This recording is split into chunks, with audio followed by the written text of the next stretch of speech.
Los hijos de Israel hicieron lo malo ante los ojos de Jehová, y Jehová los entregó en mano de Madián por 7 años. Y la mano de Madián prevaleció contra Israel, y los hijos de Israel, por causa de los madianitas, se hicieron cuevas en los montes y cavernas y lugares fortificados. Amén. El día de hoy vamos a compartir el tema firmes cuando las circunstancias nos presionan. Todo tipo de circunstancia alrededor nuestro puede provocar este impacto en nuestro diario vivir, una presión que muchas veces es mal canalizada, lo cual en una desorientación espiritual o en una flaqueza espiritual puede conllevar que tomemos decisiones equivocadas y cuyas consecuencias puedan ser bastante difíciles de enfrentar. Por eso hoy el Señor, a través de su palabra y a través de la historia bíblica, nos trae un tema de desafío: firmes cuando las circunstancias nos presionan, basado en nuestro tema 2026, Iglesia, está firmes y constantes. El libro de los Jueces muestra un ciclo repetido en la historia de Israel. Cuando hablamos de ciclo o de un efecto cíclico, es algo que constantemente empieza, termina, vuelve a empezar bajo las mismas circunstancias o parámetros. En este sentido, el pueblo de Dios se apartaba de él. Eso es como comenzaba: se apartaba de Dios, Israel. De ahí lo que venía era la consecuencia: sufrían opresión por parte de sus enemigos. Esa era la consecuencia. Por un lado inicia la acción, se apartaban; por otro lado venía la consecuencia. ¿Qué hacían después de eso? Clamaban a Dios. ¿Qué hacía Dios de ahí? Levantaba un libertador. Pasaba un tiempo y volvía a repetirse la historia. Otra vez Israel se apartaba de Dios, venía la opresión, clamaban a Dios y Dios levantaba un libertador. Y este ciclo, ¿sí?, muchas veces se parece a nuestro diario vivir. Cuando hay gente, obviamente, que vive en desobediencia, ve las consecuencias, se arrepiente, pide perdón al Señor y al día siguiente vuelve a cometer lo mismo. A veces caemos en este ejercicio.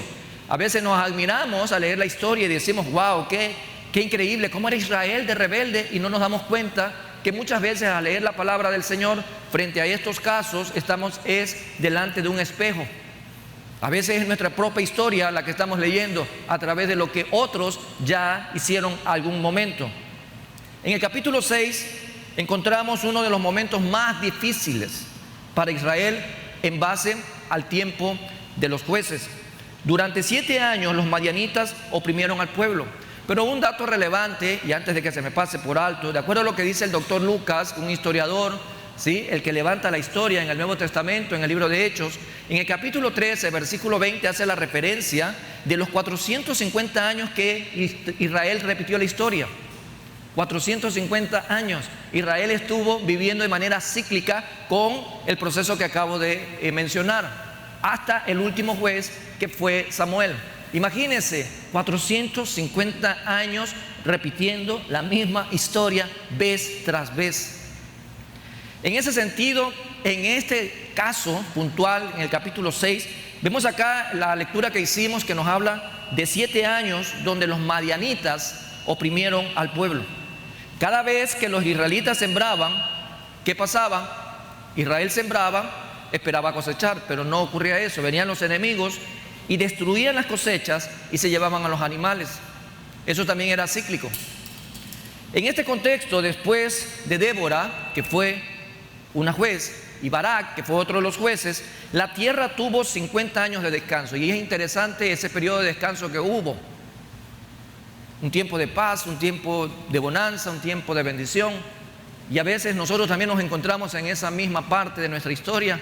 Pero algo ocurre, porque el tentador siempre está ahí como león rugiente buscando a quien devorar. Llegan las tentaciones o entramos en una pereza espiritual por el confort que sentimos y nos comenzamos a olvidar de Dios y volvemos a apartarnos de Él. En el caso de Israel, eso fue lo que ocurrió, porque después de estos 50 años ellos volvieron a hacer lo malo y allí fueron entregados en manos de Madián por 7 años. Fue una opresión sumamente cruel lo que sufrieron a causa de su reiterada infidelidad. Era reiterada la infidelidad. Ellos se hundieron ahora más bajos, mucho más bajos que durante las declinaciones y cautiverios anteriores. Esta fue realmente la que se puede enfatizar como lo más bajo que habían caído y la de mayor opresión.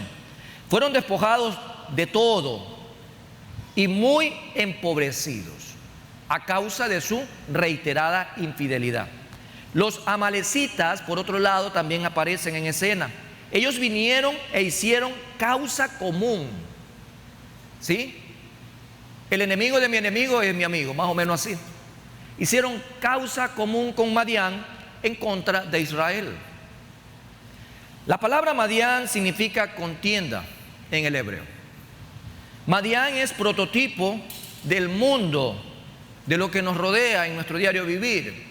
Un mundo en su oposición, un mundo que está separado de Dios, pero no apartado para hacer la voluntad de Dios, sino que está separado para llevar la contra, por decirlo así, a todo lo que Dios ha hecho y lo que llama bueno. A menudo se ve a Madián y a Moab juntos, a menudo, según la historia, y ambos también tipifican al mundo como enemigo de Dios. Por eso es importante, todo aquel que es amigo del enemigo de Dios, que es enemigo de Dios. Si usted es amigo del mundo, se constituye enemigo de Dios.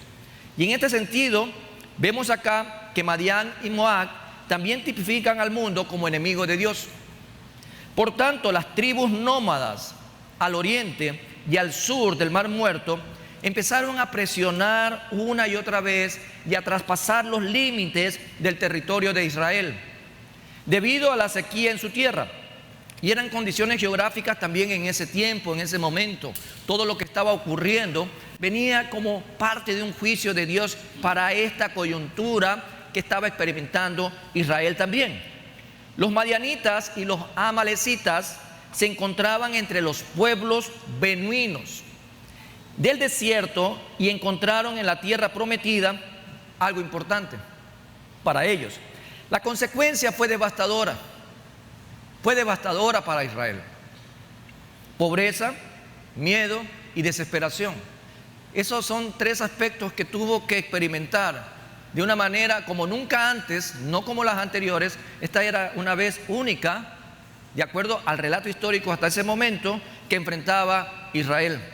El pueblo llegó al punto, y según lo que hemos leído, tanto era la desesperación de esconderse en cuevas. Usted se imagina, después de tener su casa, después de disfrutar de su granja, de su patio, de la libertad, ahora irse a esconder a cuevas en donde obviamente las condiciones no son nada bueno ni edificante para una familia con niños pequeños, porque no nos debemos de olvidar que ellos se escondían en estas cuevas para preservarse, para preservar vida, y lo hacían en las montañas.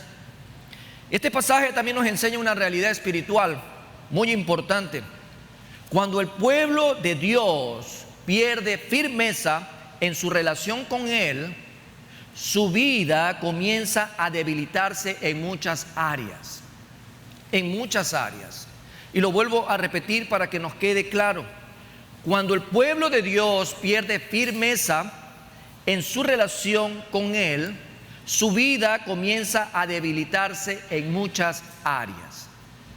Sin embargo, también en esta historia se nos muestra que el Eterno siempre busca en su misericordia, en su benevolencia, como Jeremías lo dice, que se renueva cada día, es restaurar a su pueblo. Dios no te quiere ver hundido en tu desgracia, en las consecuencias de tus malas decisiones. Él al final del día, porque es amor, como dice Juan, Él es amor en esencia, Él va a buscar restaurar. Pero para eso, obviamente, la contraparte, que serían los hijos de Dios, tienen que reconocer su pecado, tienen que arrepentirse de todo corazón y buscar el favor de Dios. Eso lo vamos a ver en esta mañana. Con todo esto, los versículos que hemos leído del capítulo 6, en el versículo 1 y 2, Y el contexto inmediato que viene a continuación de este capítulo, vamos a encontrar 3 verdades que nos enseñan cómo mantener la firmeza espiritual aún en los tiempos adversos, difíciles en el día a día. Firmes cuando las circunstancias nos presionan. Y antes de ver esta primera verdad, quisiera que tengamos claro la definición de firmeza. Recordemos, porque estos son términos que hemos venido analizando desde que empezó este año 2026. La firmeza desde el punto de vista bíblico, porque la vamos a encontrar reflejada esta palabra en las 3 verdades, dice, es la cualidad de mantenerse constante, inquebrantable e inamovible en la fe, en el amor y en la obediencia a Dios, a pesar de las dificultades, pruebas o la oposición. A eso se refiere la firmeza desde el punto de vista bíblico que tú y yo debemos de tener presente. A pesar de dificultades que podemos encontrar, porque todo el mundo enfrenta dificultades aquí o en cualquier parte del mundo. Puede ser también pruebas o oposición. En tal sentido, analizamos entonces la primera verdad, y es la firmeza se pierde. Y esto lo vamos a ver a través de la vida de este pueblo muy infiel, llamado Israel, en ese contexto de la historia. La firmeza se pierde cuando nos apartamos del Eterno. La palabra es clara y Jesús lo dijo: nada podéis hacer separados de mí. ¿Cómo pretendemos estar firmes, caminar, ¿sí?, en fe, en amor y en obediencia a Dios si nos separamos de Él? No es posible, no es lógico, no hay manera de poderlo justificar. No hay cabida para ese tipo de justificación. La firmeza se pierde cuando nos apartamos del Eterno. O sea, esta cualidad comienza a desaparecer en la vida de los hijos de Dios cuando usted se aparta de Él. Y vamos a recordar nuevamente lo que dice Jueces, capítulo 6, versículo 1. Y dice lo siguiente: los hijos de Israel, léalo conmigo, ¿qué hicieron? Lo malo ante los ojos de ¿quién? Hasta ahí nomás. Los hijos de Israel hicieron lo malo ante los ojos. Ahí no está diciendo la palabra ante sus vecinos precisamente, o ante su familia, o ante las autoridades políticas, o ante ellos mismos. La Biblia es clara y dice ahí, ante los ojos de Jehová. Y dígame usted, ¿en dónde no está el Señor? ¿En dónde no está el Señor? El Señor va con usted cuando está en el trabajo. El Señor va con usted cuando usted va a comprar, cuando usted va a estudiar, cuando usted va a dormir. Cuando usted vaya a cualquier lugar, el Señor está observando. No hay nada oculto para el Señor. Por lo tanto, lo que los hijos de Israel estaban haciendo no estaba oculto. Por más que usted se meta en una cueva, por más que usted se cubra con doble sábana, por más que usted se esconda en un lugar oscuro, el Señor lo ve todo. Para aquellos que viven autoengañados, creyendo: engañé a mi papá, engañé a mi mamá, engañé al pastor, engañé a mis hermanos porque no me vieron, ellos están totalmente equivocados y son más ingenuos que tal vez un niño de 5 años. No hay lugar donde el Señor no esté presente. Y por eso la palabra dice: y Jehová los entregó en mano de Madián por 7 años. Tal como Dios lo advirtió, porque el Señor primero advierte. El Señor primero te anuncia, ¿sí?, lo que va a pasar si no haces lo que Él te dice.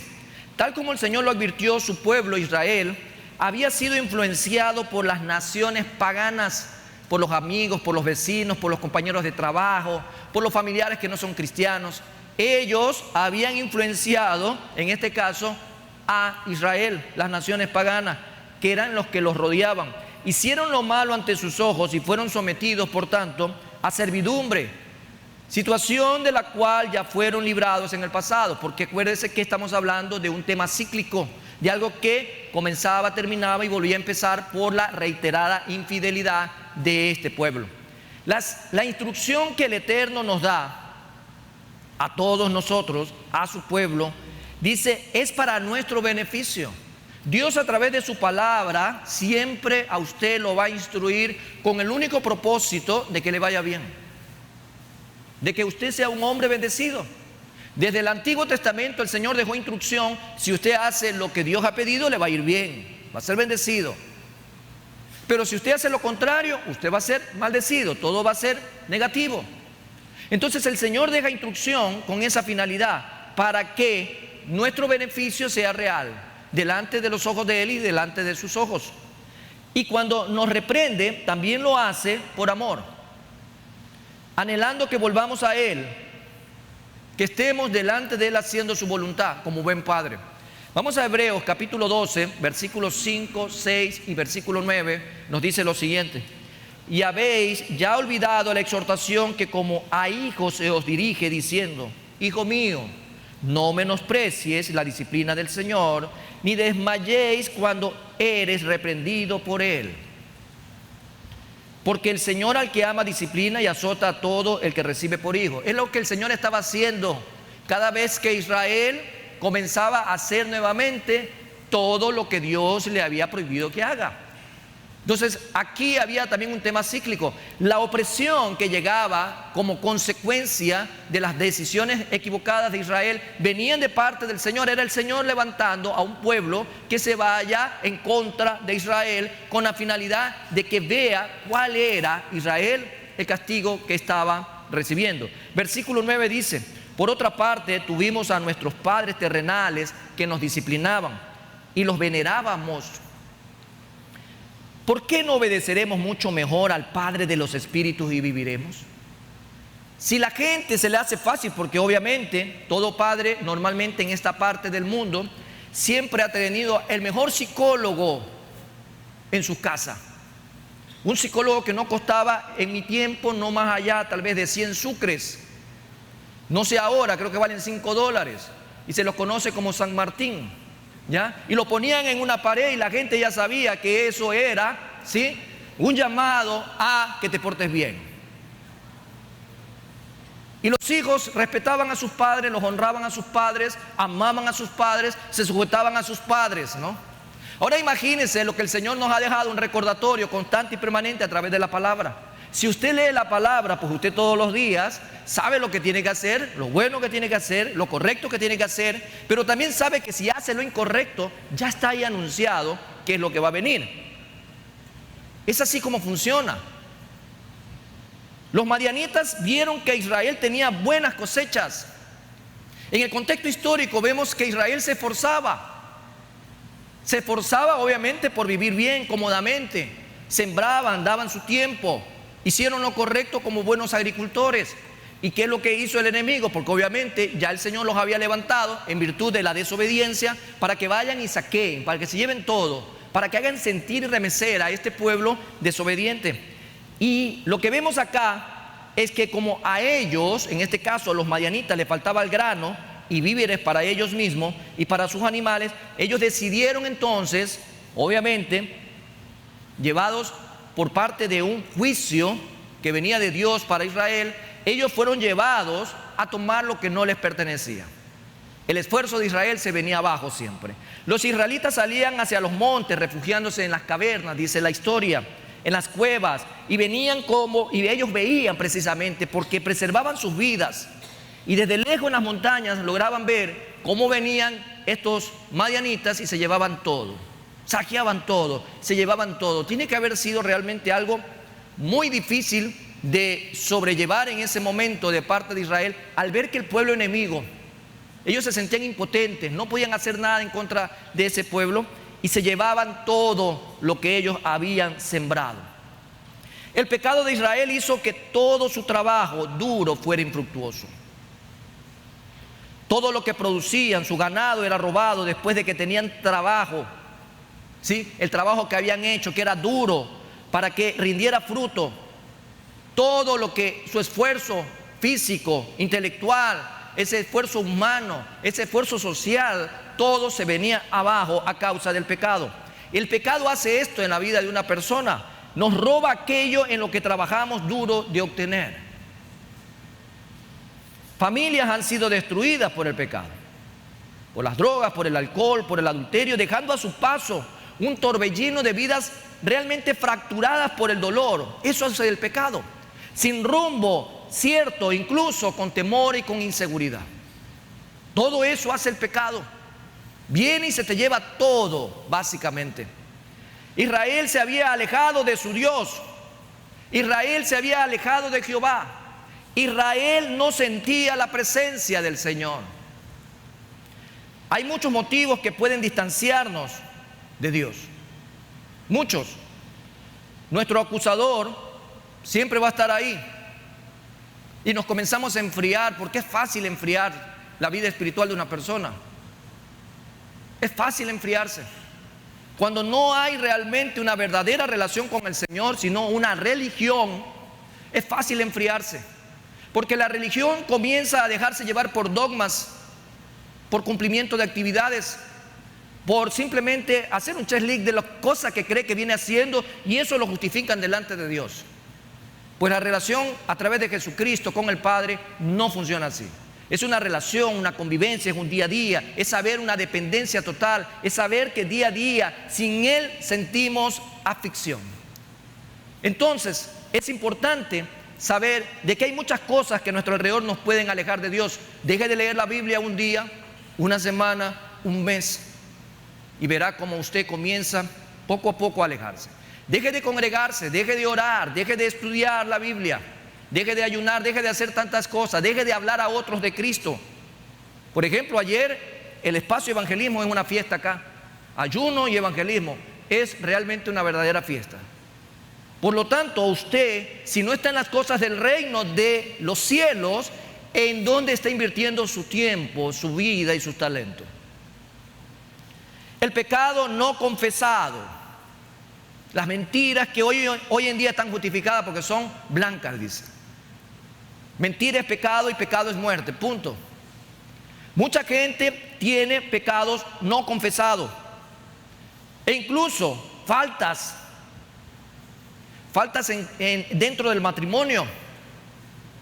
Hay mucho pecado oculto que cuesta realmente reconocerlo, como que si Dios no lo supiera, pues Dios lo sabe todo.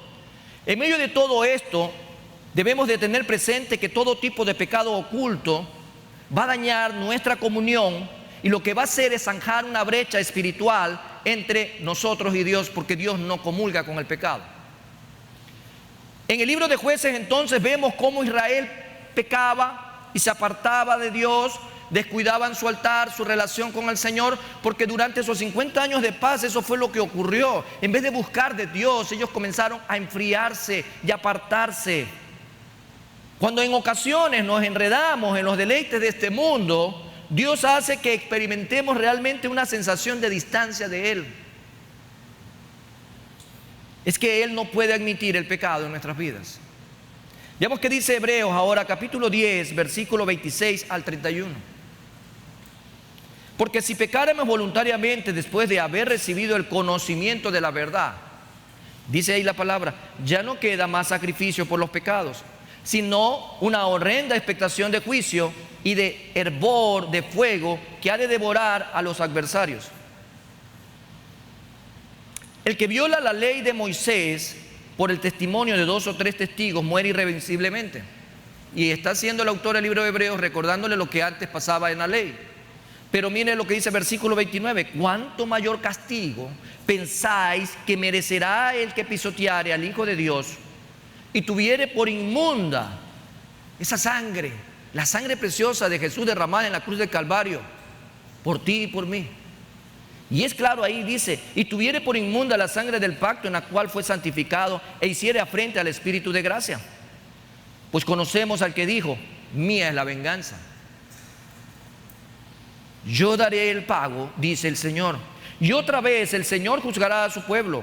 Horrenda cosa es caer en manos del Dios vivo. En tal sentido, el pueblo de Israel, lejos de recordar los grandes milagros y las hazañas que libró Jehová de los ejércitos a su favor, desde que estuvo en cautiverio aproximadamente 400 años en Egipto, son tantas hazañas y milagros, proezas que Dios hizo a favor de Israel.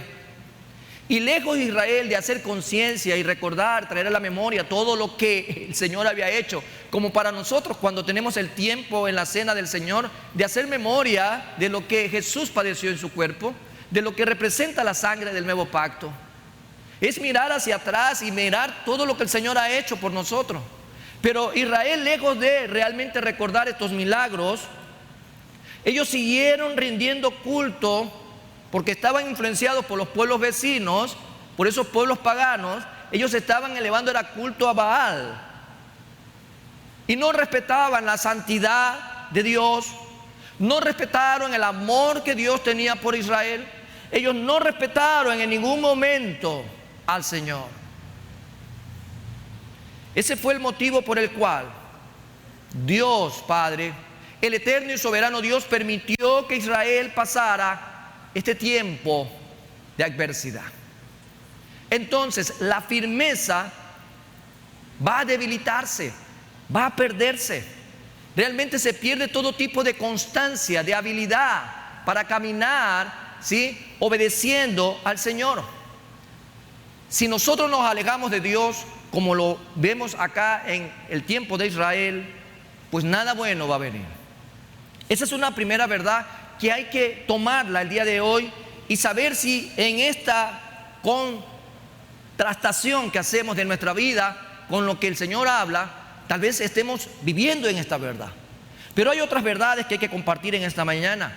Y es la segunda verdad: la firmeza se pone a prueba en medio de la presión. Por un lado, usted puede perder la firmeza si se aparta de Dios. Por otro lado, puede ser que no sea su caso, sino que hoy, a través de esta verdad, usted pueda tal vez identificarse cuando la firmeza se pone a prueba. Pero es en medio de la presión, de la adversidad y de los tiempos difíciles. Vamos a regresar ahora a Jueces 6, capítulo 2, versículo del 2 al 4. Capítulo 6, versículo del 2 al 4. Y dice: y la mano de Madián prevaleció contra Israel. Y los hijos de Israel, por causa de los madianitas, dice, se hicieron cuevas en los montes y cavernas y lugares fortificados. Pues sucedía que cuando Israel había sembrado, subían los madianitas y amalecitas, y los hijos del oriente contra ellos subían y los atacaban. Y acampando contra ellos, destruían los frutos de la tierra hasta llegar a Gaza. Y no dejaban que comer en Israel ni ovejas, ni bueyes, ni asnos. O sea, era un saqueo completo. Los madianitas oprimieron entonces a Israel de manera constante. Esta era una constante durante 7 años. 7 años los madianitas estaban oprimiendo de manera constante y devastadora a Israel. Vamos al versículo 5 y 6 de este capítulo 6 de Jueces. Porque subían ellos y sus ganados y venían con sus tiendas en grande multitud como langostas. Imagínense, era como una plaga esta gente. Ellos y sus camellos eran innumerables. Así venían a la tierra para devastarla totalmente. Versículo 6. De este modo, ¿qué es lo que pasaba con Israel? Empobrecía Israel en gran manera por causa de Madián. Y los hijos de Israel clamaron a Jehová. Y es importante que usted tenga subrayada la última parte. Clamaron a Jehová. Aquí lo que el texto describe es cómo los enemigos venían de una manera bastante particular, como langostas. Si usted ha visto en algún momento dado alguna escena en la televisión, en algún documental o en alguna película, cuando pasa esta plaga de langosta, todo queda en ramas, no queda nada que comer. Esa es la analogía que hace la palabra. O sea, no quedaba nada para Israel. Todo le era quitado, absolutamente todo era destruido al paso de los madianitas. El resultado fue que el pueblo quedó en extrema pobreza. En medio de esa presión, Israel tuvo que esconderse. Y lo hemos dicho desde la verdad anterior y en esta verdad. Tuvo que esconderse. Muchas veces la presión lo que va a hacer en nuestro contexto diario es revelar la condición real de nuestra fe. Ante una enfermedad, ante un problema no planificado, porque realmente los imprevistos no se los puede planificar, pero sí tenemos que considerar que podemos estar sujetos a enfrentar. Usted puede enfrentar problemas económicos, problemas de salud, problemas en el matrimonio. Y a veces todas estas situaciones de presión a nuestro alrededor lo que van a revelar es realmente quién es usted. Se revela nuestra real condición de fe. Cuando llegamos a momentos difíciles que hay que enfrentarlos, usted realmente va a demostrar quién es. Hay gente que se derrumba por una gripe y ya cree que el mundo se va a acabar. Estamos hablando de una verdadera opresión, de una verdadera adversidad.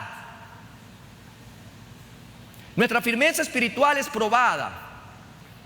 Sin embargo, también en esos momentos, cuando muchas personas enfrentan este tipo de situaciones, hay muchos que vuelven a Dios. Hay otros que se endurecen más. Hay otros que reniegan y le echan la culpa de todo a Dios. Pero hay un grupo interesante de personas que se rinden, que bajan las manos y que reconocen su pecado y se acercan a Dios. El versículo 6 dice que Israel clamó a Jehová, y es importante que usted lo tenga ahí subrayado. Clamó a Jehová. La presión puede debilitarnos o puede llevarnos a buscar de Dios. Una de las dos cosas. Como principio, las pruebas también se pueden convertir en oportunidades para fortalecer nuestra firmeza espiritual. Es tal vez ahí donde el Señor quiere sacar de ti lo mejor. Es tal vez ahí, en medio de esa crisis económica o de salud, donde realmente tú puedes aprovechar para acercarte a Dios más y más, pero no para convertirte en uno más como la historia de Israel, sino para tener a alguien, ¿sí?, que camina constantemente delante del Señor. Aquí en acción el principio es que en cuanto nos arrepentimos de todo corazón y volvemos a Dios, podemos recobrar el favor de Dios. Yo he sido testigo de muchos matrimonios que estaban para las personas, para los psicólogos, para los consejeros matrimoniales del mundo, estaba terminado. Pero Dios hace nuevas las cosas. Y cuando hay un corazón arrepentido y un corazón que se rinde al Señor, hay familias restauradas, hay matrimonios restaurados, hay relaciones restauradas. El Señor hace cosas nuevas. E incluso hay personas que tienen el corazón destruido físicamente y Dios da un corazón nuevo. Hay personas que tienen dañados sus riñones y Dios le ha dado riñones nuevos. Hay personas que han tenido cáncer y Dios ha extirpado el cáncer. Por eso yo creo en mi Dios, porque es un Dios hacedor de milagros también.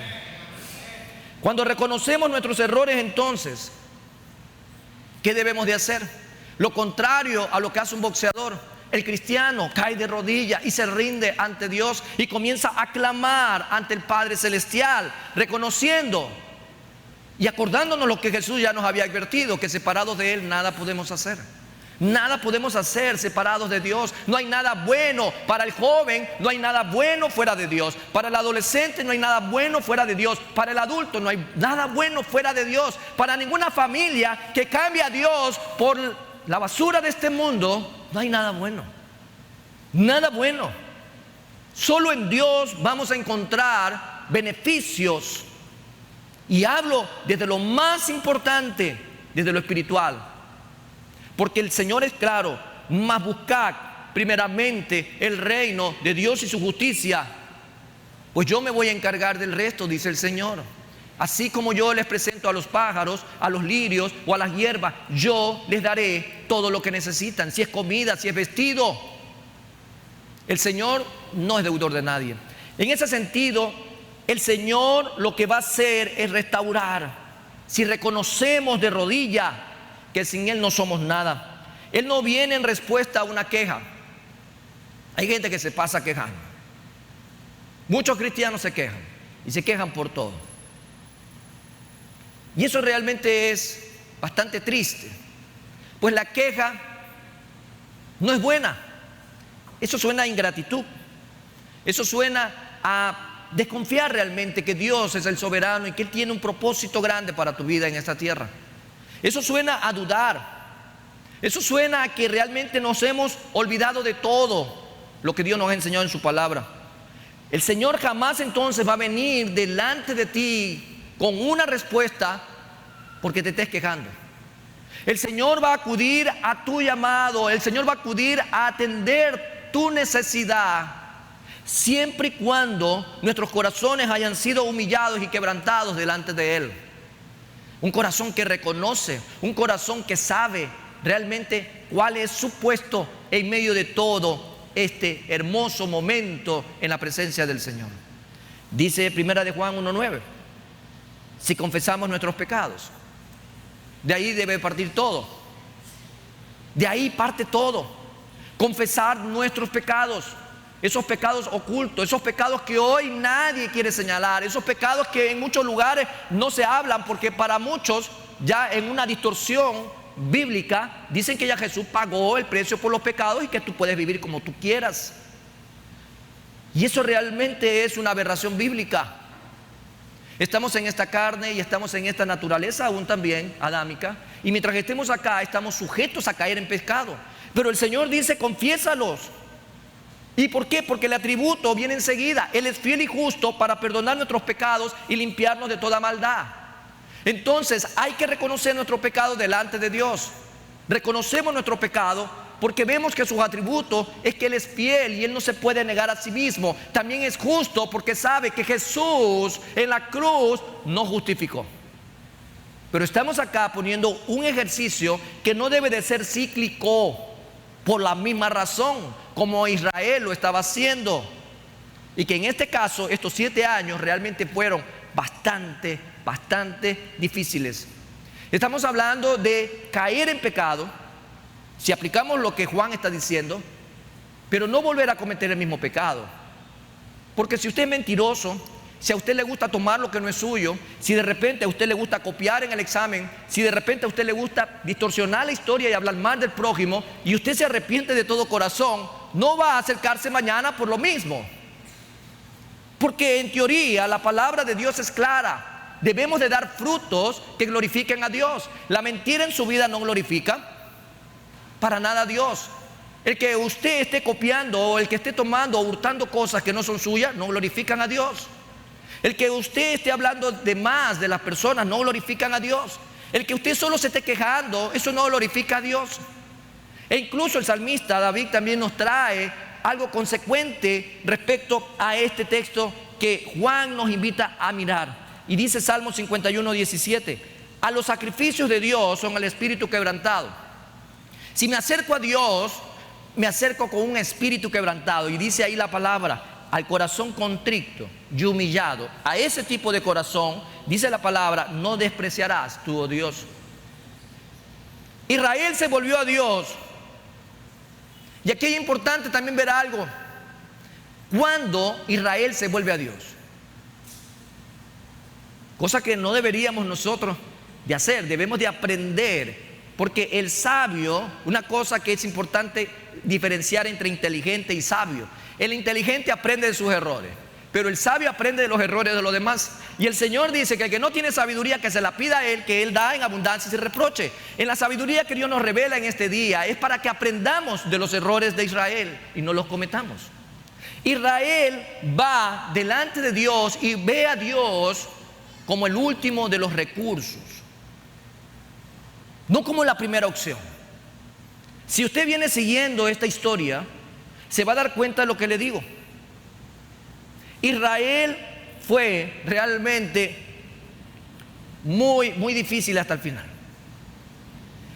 Y solo a causa de la opresión es que Israel se acerca a Dios, se vuelve a Dios, en lugar de que haya sido su primer recurso.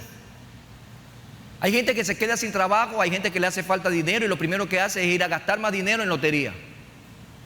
Después se acuerda de Dios: Señor, envíame un trabajo o que me den un aumento. Las cosas las hacemos al revés. ¿Por qué caminamos al revés? ¿Por qué mejor no nos acercamos al Señor como la primera fuente de todos nuestros recursos?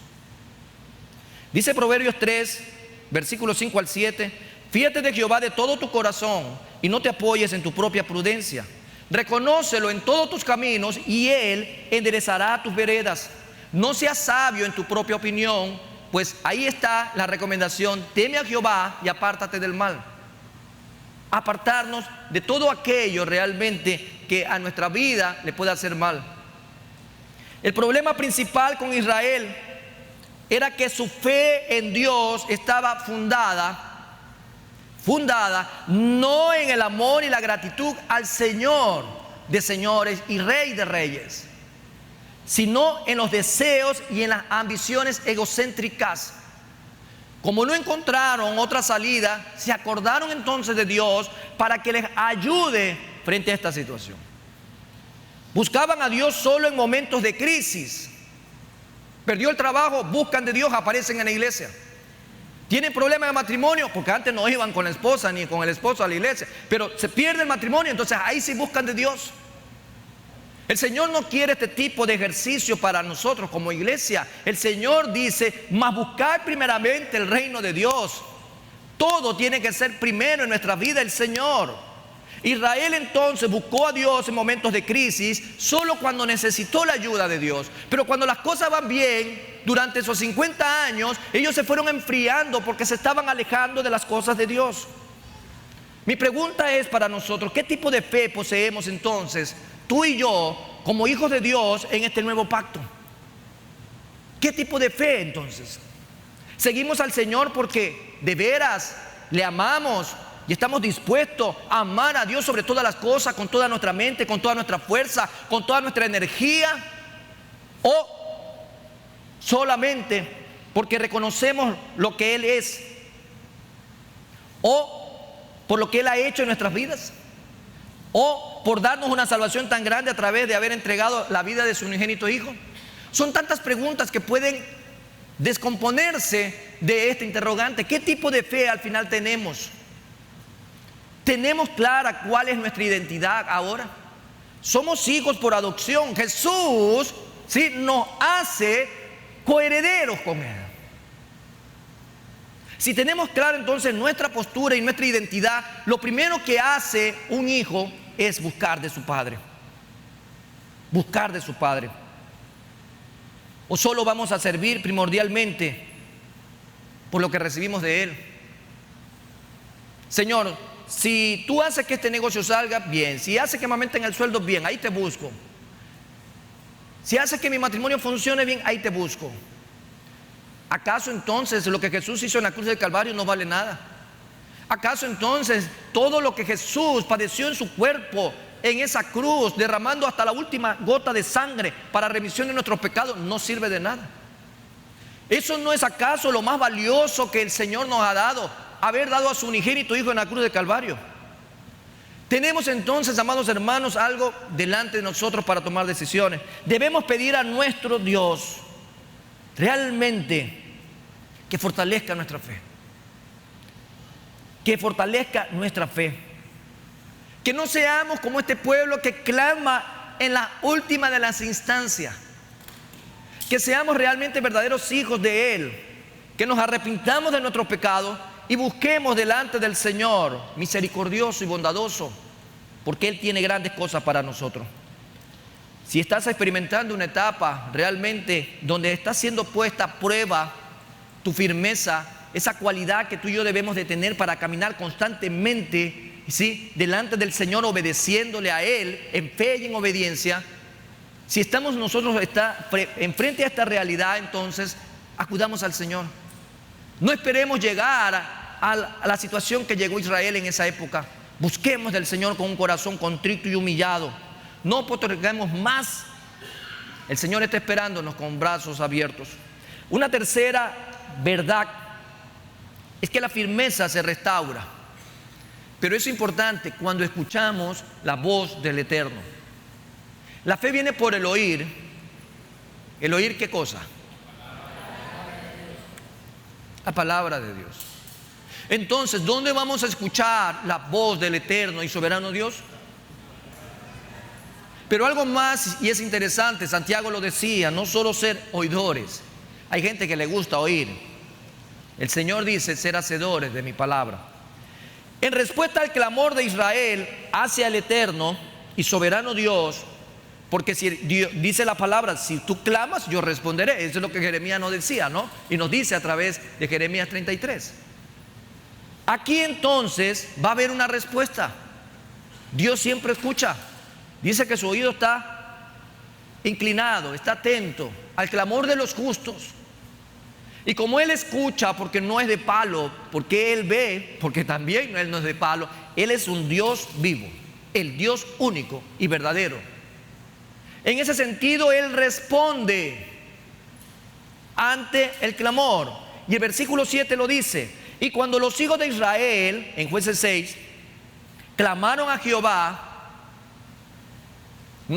hubiese sido lindo, ¿no?, que dijera a continuación: porque Dios es el único que merece que tú le busques, porque Dios está ahí para ti, porque el Padre siempre estará pendiente de ti, porque nada te pasará si tú estás con Él. Hubiese sido lindo, ¿no? Pero mira cuál fue la causa que los movió a ellos: a causa de los enemigos, a causa de los saqueadores, a causa de los madianitas, a causa de la crisis, a causa de la enfermedad. La palabra es clara. Cuando el pueblo clamó, Dios respondió, y responde enviando un profeta. Y es interesante que Dios no envió en ningún momento primero a un libertador, porque lo que ellos estaban esperando era que Dios otra vez envíe a alguien para que los libere de esta inclemencia de un pueblo enemigo que los saqueaba. Aquí lo que vemos es que el Señor envía un mensajero, no envió un libertador, envió un mensajero, y le envía un mensaje importante. Y podemos ver dentro de este mensaje tres cosas que son necesarias tenerlas presentes.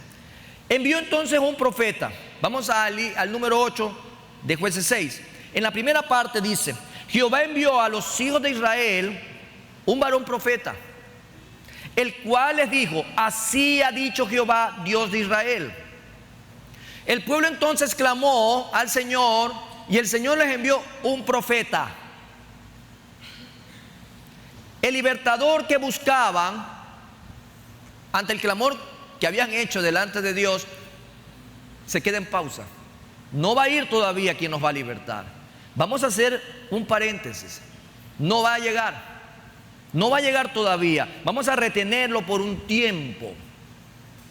Porque como esto es espiritual, amados hermanos, no es a la inversa. Esto tiene que ir desde lo más nuclear, desde lo más interior de una persona, para que sea manifestado hacia afuera todo. Entonces el Señor va por lo más medular, y la lección era importante, era espiritual. En ese sentido, se tiene que retener por un tiempo a este libertador, con la finalidad de poder profundizar en la necesidad que el pueblo tenía en realidad. Todo ser humano nace con un verdadero problema. Y no es su apellido, no es su color de piel, no es el lugar geográfico donde nació, no son sus padres, no son sus hermanos, no es su color de ojos. Todo ser humano nace con un problema también, y nace con una necesidad, y es espiritual. Y a través del tiempo el ser humano reconoce que algo le falta, porque nacimos destituidos de la gloria de Dios. Y en ese caminar, en ese periplo de la vida, muchos buscan satisfacer esa necesidad en los caminos incorrectos. Y comienzan a buscar las drogas, la fama, el poder, las mujeres, etcétera, etcétera, etcétera. Dependiendo obviamente qué tipo de persona sea un hombre o sea una mujer. Y quiere satisfacer esa necesidad que solamente Jesús puede llenar. Y en este contexto acá, estamos viendo que el Señor no quería arreglarles un problema nada más, sino hacerles concientizar que su mayor problema está dentro de ellos, es espiritual. Entonces había que profundizar en su necesidad y cargar sus almas con un mayor sentido del mal que habían hecho. El profeta, en este caso sin nombre porque no nos da un registro, trae por tanto un mensaje con una doble intención. Primero, el mensaje es respecto a la fidelidad de Dios, pero el segundo es de la desobediencia. Entonces, seguimos analizando dentro de esta respuesta. Lo segundo es que el Eterno los sacó de Egipto. Aquí vemos la fidelidad de Dios. Aquí está realmente más que matizado lo que Dios hizo. Dice versículo 8 en la segunda parte y versículo 9 de Jueces 6 lo siguiente: yo os hice salir de Egipto y os saqué de la casa de servidumbre, porque parece que se les había olvidado a ellos. Versículo 9 dice: os libré de mano de los egipcios y de mano de todos los que os afligieron, a los cuales echáis delante de vosotros, y os di su tierra. Dios les estaba recordando de dónde los había sacado. Muchas veces se nos olvida de dónde venimos, y nosotros venimos del reino de las tinieblas. Y cuando venimos a Cristo Jesús, el Señor nos saca del reino de las tinieblas y nos pone en el reino de su Hijo Jesucristo. El Señor nos quita las ataduras, nos quita todos los harapos y nos da a nosotros libertad y un vestido nuevo, revestidos en Cristo Jesús. Y cuando nosotros vivimos realmente la relación con Dios, no podemos olvidarnos jamás de dónde Dios nos ha sacado. No podemos olvidarnos de dónde Dios nos ha sacado y a dónde Dios nos está llevando. A Israel se le había olvidado. El profeta les estaba recordando la fidelidad de Dios a través de recordarles de dónde los había sacado. Si Dios no te hubiese rescatado, ¿dónde estarías hoy? Probablemente muerto, enfermo tal vez de alguna enfermedad difícil o catastróficamente clasificada. Estuvieras tal vez con tu matrimonio destruido, o tal vez estuvieras viendo a tus hijos en drogas, o cualquier otro tipo de situación. Dios a ti te recuerda una vez más de dónde te sacó. Si has creído en el Señor Jesucristo, ten fe que tú y tu casa serán salvos. Pero va a empezar por tu testimonio, va a empezar por tu vida, va a empezar porque tú comienzas a impactar a mucha gente con la luz de Cristo Jesús, empezando por tu Jerusalén. A este pueblo se le había olvidado todo eso y Dios le recuerda. Dios habló por medio de este profeta, recordándole una vez más a Israel todo lo que él hizo en el pasado. Para enfrentar la crisis actual, en la época que Israel estaba viviendo esta situación angustiante, lo que ocurre acá era que Israel en realidad necesitaba un recordatorio de lo que Dios había hecho antes. En ese sentido, Dios le recordó su amor. Su amor. Dios le recuerda que el mismo amor que él sentía por Israel para sacarlo de Egipto es el mismo amor que hoy tenía para liberarles también de los madianitas. También les recuerda el poder, la mano del Dios Todopoderoso que los sacó de Egipto, hoy también los iba a sacar del problema de los madianitas. Era importante que la gente recuerde cuáles son los atributos de Dios. Y tercero, el Eterno les recordó algo importante, su desobediencia, ¿no? No habían oído su voz. ¿Cuándo fue la última vez que escuchaste la voz de Dios? Y es importante que nosotros asociemos escuchar la voz de Dios con obedecerla. No solamente porque usted leyó por ahí medio un texto bíblico que ya no se acuerda lo que leyó ayer, sino que realmente usted ha obedecido la palabra de Dios. ¿Cuándo fue la última vez que usted oyó la voz de Dios? Jueces 6:10 dice lo siguiente: y os dije, yo soy Jehová vuestro Dios. Qué lindo, ¿no? Yo soy Jehová vuestro Dios, no temáis a los dioses de los amorreos en cuya tierra habitáis, pero, este pero es muy grande, no habéis obedecido a mi voz. No habéis obedecido a mi voz. Dios envió a este mensajero para decirles dónde estaba el verdadero problema. ¿Usted sabe dónde estaba el verdadero problema? ¿Usted sabe dónde está el verdadero problema en su vida? ¿Usted sabe dónde está la verdadera adversidad en su vida? Y es interesante lo que vamos a encontrar acá. El problema para Israel no eran los madianitas. No era este pueblo que como langosta llegaba a saquear todo lo que ellos cosechaban, producían. Imagínense, no eran los madianitas, no es que ellos eran un pueblo fuerte, grande. El problema no estaba en ellos, hablando del enemigo. El problema era Israel, por su desobediencia. Muchas veces nosotros pasamos satanizando todo alrededor nuestro. Pasamos haciendo eso. Le echamos la culpa de todo al diablo. Le echamos la culpa de todo a la suegra. Le echamos la culpa de todo al vecino. Le echamos la culpa de todo a la mujer, a los hijos. El problema no está en otra persona que no sea uno mismo.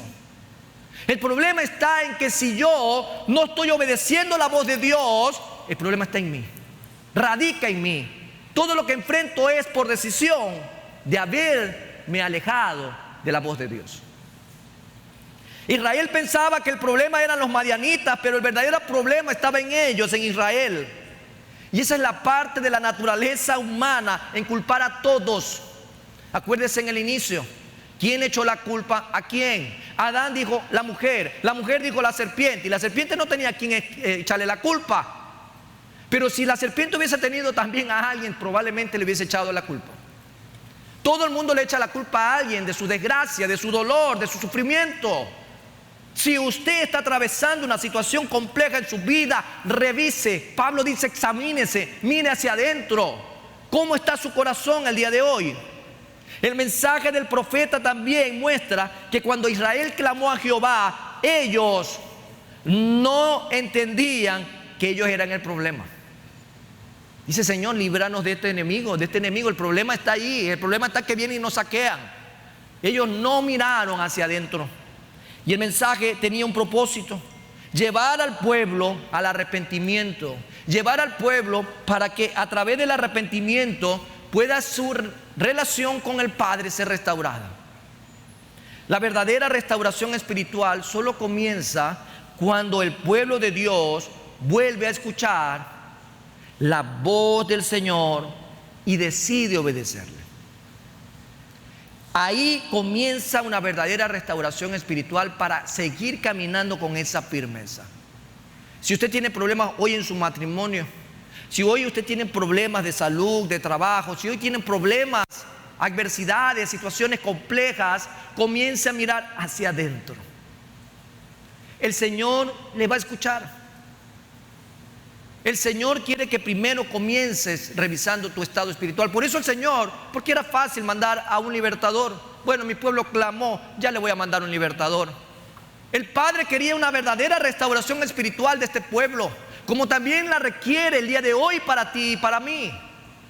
El Señor requiere restaurar, pero solo comenzará una verdadera restauración espiritual cuando tú estés dispuesto a oír y a obedecer, a vivirla, a compartirla, a no tratar de negociar, no tratar de entender a Dios, sino simplemente oír y obedecer lo que Dios dice en su palabra.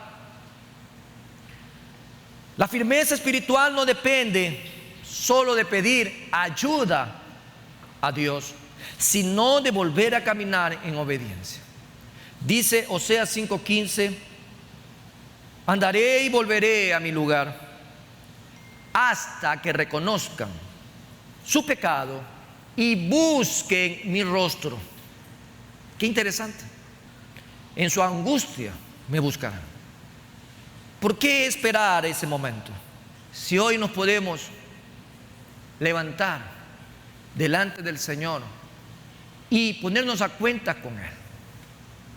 Si tú en este día has sido tocado por el Espíritu Santo y has sido ministrado según tu estilo de vida, hoy es el tiempo de levantarse. Hoy no es el tiempo de quedarse en un puesto quejándose, solamente pidiendo y pidiendo, cuando el Señor dice, para mí es fácil dar lo que pides, pero en realidad sería un mal padre si no te llevo a una verdadera reflexión interna de lo que tú estás viviendo. No te engañes, los tiempos que vivimos hay que saberlos redimir, porque los días son malos, dice la palabra del Señor. Los tiempos hoy por hoy tienen que ser bien estudiados para que la iglesia pueda caminar delante del Señor. Le decíamos la semana anterior, hay que levantarse, amados hermanos. Hay que levantarse. Y este es el día donde tú y yo también podemos volvernos a levantar. Si tal vez hemos caído en una de estas tres verdades, tal vez nos hemos apartado del Señor, tal vez estamos siendo probados a través de la adversidad, o es el momento de ser restaurado en nuestra firmeza. No sé cuál sea tu caso, pero te invito el día de hoy a que te levantes, que cambies de posición y podamos juntos decirle al Señor que sea examinando nuestro caminar, nuestro diario vivir, reconozcamos delante del Señor lo que Él tiene para con nosotros en este día. La Primera Iglesia Bautista de Guayaquil te invita a formar parte de nuestra comunidad digital. Suscríbete a nuestro canal de YouTube y síguenos en nuestras redes sociales, donde encontrarás una variedad de contenido audiovisual, el cual será de gran impacto para tu vida espiritual. Y recuerda, en PIBG estás en casa.